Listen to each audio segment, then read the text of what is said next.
Intègre et juste. Sous Isabelle Maréchal se cache peut-être une super-héros.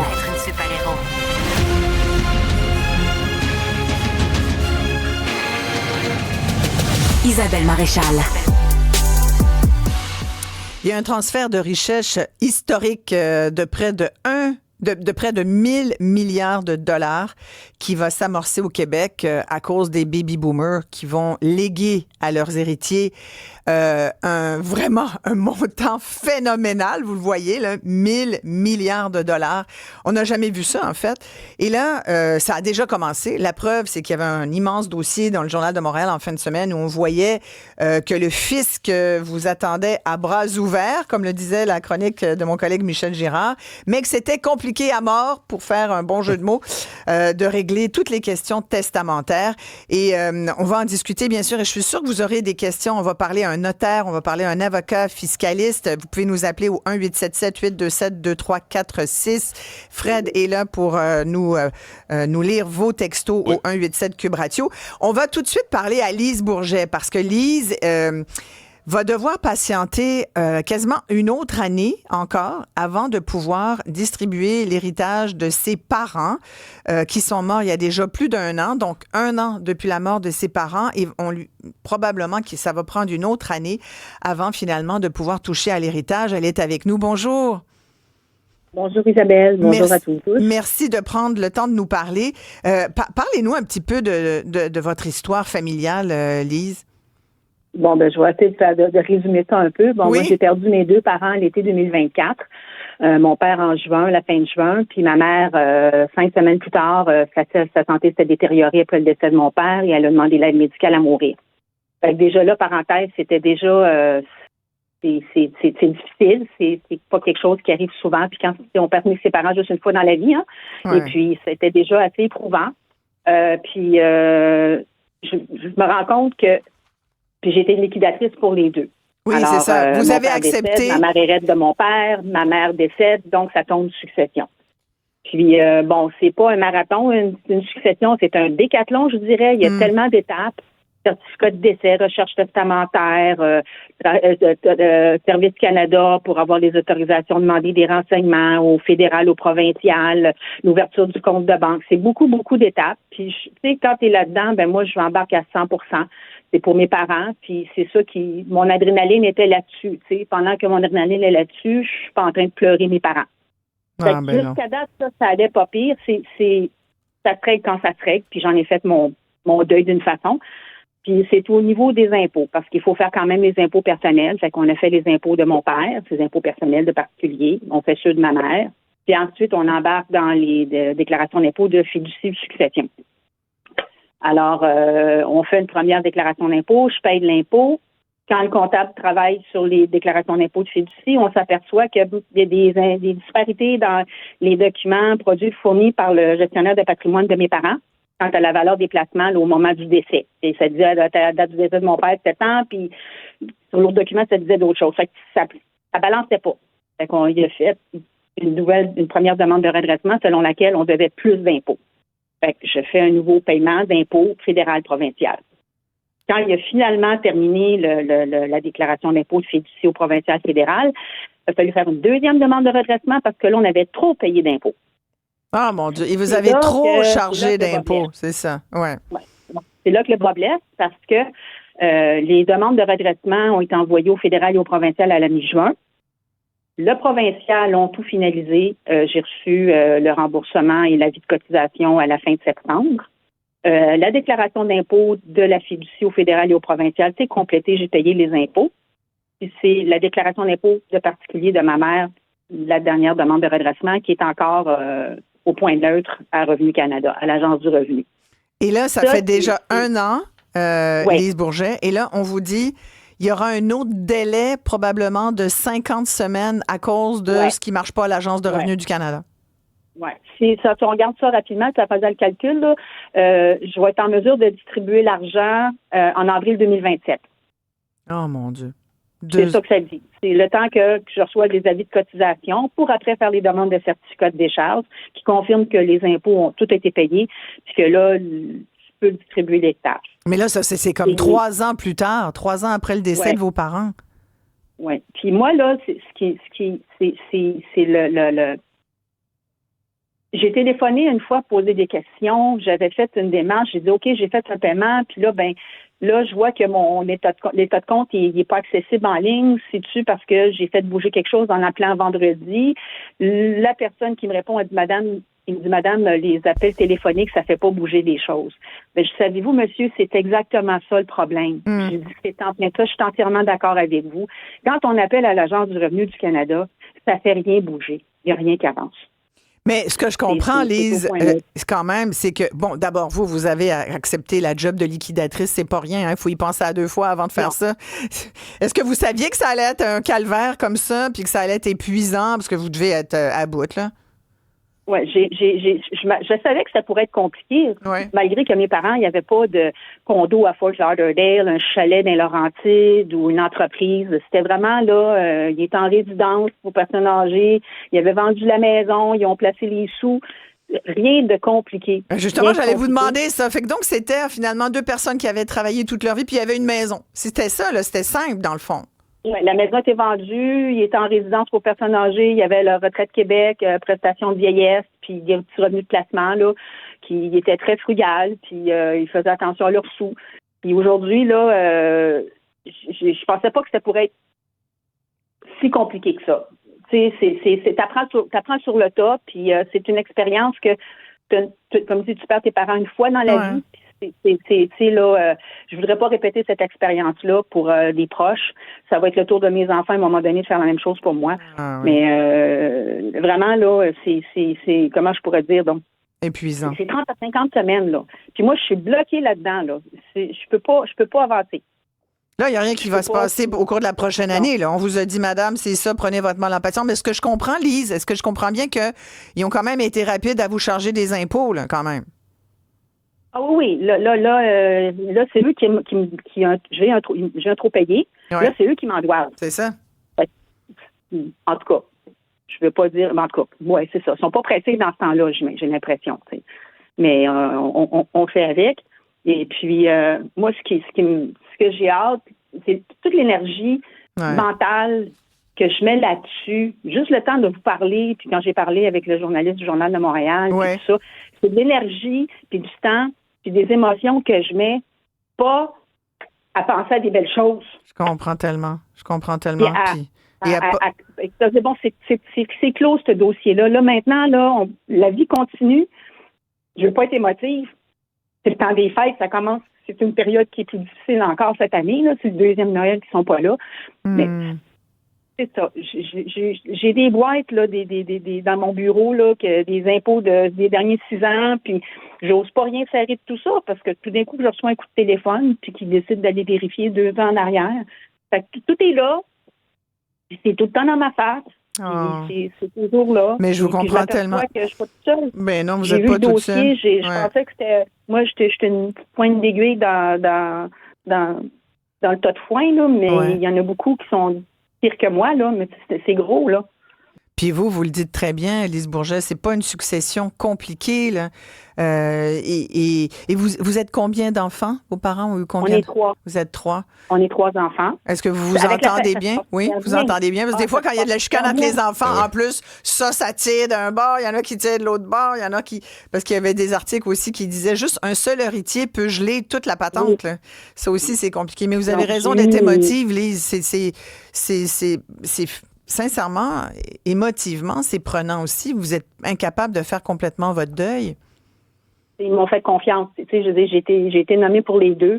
Puis, tu sais, ça servait à rien que je dise, moi, je m'occupe de mon père, puis mon frère s'occupe de ma mère, par exemple. Puis, c'est bien un qui fait tout, parce que quand il faut tu colles des morceaux ensemble, ben, tu sais, ça en a un qui a l'histoire, puis t'es pas obligé de courir. Mais tu sais, c'est sûr qu'il y a eu il y a eu des moments de tension. Ben écoute, on est tous à vif, à fleur de peau. On a tous de la peine. Mais en gros, on s'est tenus. Il y a eu de l'entraide. Tu sais, c'est juste vider l'appartement, tout vendre là. C'est partager ce qui reste. Ça, c'est juste une partie, là. C'est pour ça que je dis que c'est un décathlon, là. Tu sais, je pense que quand je vais arriver à la ligne d'arrivée, là. Ma soeur a fait une blague, j'ai dit, dis pas des affaires de même. Elle dit, on va peut-être y laisser notre peau avant que ça se règle. Oh mon Dieu, non. On sait jamais. Ah, mon Tu sais, je Dieu, veux dire, mon on ne Dieu. sait pas ce qui arrive demain, là. Je suis dedans là, mais Ouais. c'est ça. Mais il y a quand même quelque chose qui se passe avec l'Agence de revenus du Canada, je peux vous dire. Je pense qu'ils sont en train de... Là, ils vous ont trop chargé d'impôts. Là, ils vous remboursent pas ce que votre dû. Puis je peux vous dire, ils remontent à loin là, pour aller chercher des sommes d'argent. Là. Lise Sur Bourget... leur site Internet, Oui. allez-y. Non, ben j'allais vous souhaiter bon courage, Lise, à vous et à Ah, ben vos... merci. Oui, vraiment. Ben, vous alliez dire quoi sur leur site? Il y a pas d'aide là? Ben, quand on va vérifier l'état du dossier, ça c'est écrit, là, le petit libellé, là, copier-coller, là, que l'Agence du revenu accuse un volume accru de demandes de redressement et nous vous remercions de votre patience. Eh boy, c'est 50 semaines. Oui. C'est la foutaise. Exact. C'est pas tout le monde qui s'est décidé d'un jour, bon, on fait tous des demandes de redressement. C'est parce que l'Agence du revenu coupe aux endroits où il ne devrait pas couper. Exact. Je suis retraitée fonctionnaire là, au fédéral moi-même, puis il y a eu des coupeurs, il y a des coupeurs partout, là. Ouais. Ils rappellent du monde, ils mettent des employés qui changent de poste. Les employés, ils savent pas trop quoi répondre. Ils ont comme un genre de petit cahier, là, menu de dépannage, là, de démarrage, là. Puis, quand les gens appellent, ben ils attendent au téléphone, puis quand ils ont finalement quelqu'un au bout de la ligne, ben c'est peut-être quelqu'un qui va être ferré dans ce domaine-là, ou ils vont peut-être pogner un nouveau. Vous avez vu le dernier sondage, Lise, comme quoi, quand on appelait, il y avait 87 de risque de se faire donner une mauvaise information. Fait que c'est sûr que ça ne doit pas mettre personne de bonne humeur, là, parce qu'il doit y avoir des gens qui doivent se le faire dire aussi. Là. Merci beaucoup, Lise Bourget. On va parler tout de suite avec un notaire. Alors, en tout cas, on garde contact. Vous nous... on se tient au courant de l'avancement de votre dossier. Beaucoup de commentaires, hein, Fred? Oui, les gens ont ressenti la détresse de Lise. Là. Bon, premièrement, Ils vivent aussi, ils vivent la même affaire de ce que je vois. Exact. Au début, on dit, moi, j'ai la tête qui tourne. Là. Même les gens, ils vivaient par procuration. On a parlé du laissez-passer A38, bien sûr, le classique de la bureaucratie. Sinon, quelqu'un nous raconte que sa conjointe est décédée l'an passé. Il est liquidateur. Il y a le formulaire MR14A qui est tellement compliqué pour libérer des montants aux héritiers. Vraiment, plusieurs personnes qui l'ont vécu, effectivement, comme tu dis. Il y a Emmanuel qui dit, pareil pour moi, je me suis occupé d'une succession de mon beau-père. La même chose, attendre après Revenu Canada, ça a pris 2 ans.